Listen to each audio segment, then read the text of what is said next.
పొరపాటున మనం జగన్కి కానీ వైఎస్ఆర్ కాంగ్రెస్ పార్టీకి కానీ ఓటు వేయకపోతే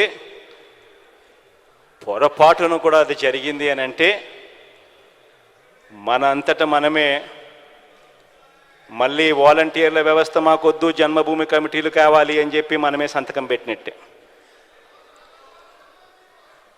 మనంతట మనమే మేనిఫెస్టోను ఒక బైబిల్గా, ఒక భగవద్గీతగా, ఒక ఖురాన్గా భావిస్తూ ప్రతి నెల సంవత్సరం పొడుగునా ఏ నెలలో ఏమిస్తాము, ఏ పథకం వస్తుంది అని చెప్పి ఏకంగా షెడ్యూల్ ఇచ్చి, క్యాలెండర్ ఇచ్చి ప్రతి నెల కూడా అమలు చేస్తూ ఉన్న ఈ పథకాలన్నీ కూడా మనమంతట మనమే వద్దు అని సంతకం పెట్టి ఇచ్చేసినట్టే. మళ్ళీ మేనిఫెస్టో చెత్తబుట్టలేకి వెళ్తుంది. మళ్ళీ ఎవడు పేదవాడి గురించి ఆలోచన చేసే పరిస్థితి ఉండదు. విశ్వసనీయత అన్న పదానికి అర్థం ఎక్కడా ఉండదు.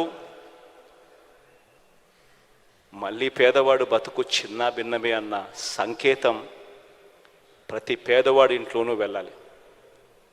ప్రతి పేదవాడికి చెప్పాలి, అమ్మా జగన్ ఏదైనా చెప్తే చేస్తాడు, చెప్పే ముందు 4 సార్లు ఆలోచన చేస్తాడు, చేయగలిగింది మాత్రమే చెబుతాడు. కానీ చంద్రబాబు నాయుడు అలాంటి వ్యక్తి కాదు. ఎన్నికల కోసం, ఓట్ల కోసం ఏమైనా చెబుతాడు, ఎవరినైనా మోసం చేస్తాడు అవసరం కోసం అన్నది మన కళ్ళ ఎదుటనే కనిపించిన సత్యం. 2014లో ఇదే చూశాం, దానికన్నా ముందు ఇదే చూశాం.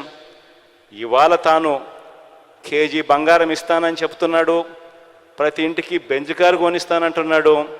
మళ్ళీ జరగబోయేది మాత్రం మళ్ళీ ఇదే అమ్మా అని చెప్పి ప్రతి ఇంటికి వెళ్ళి చెప్పే పరిస్థితి రావాలి.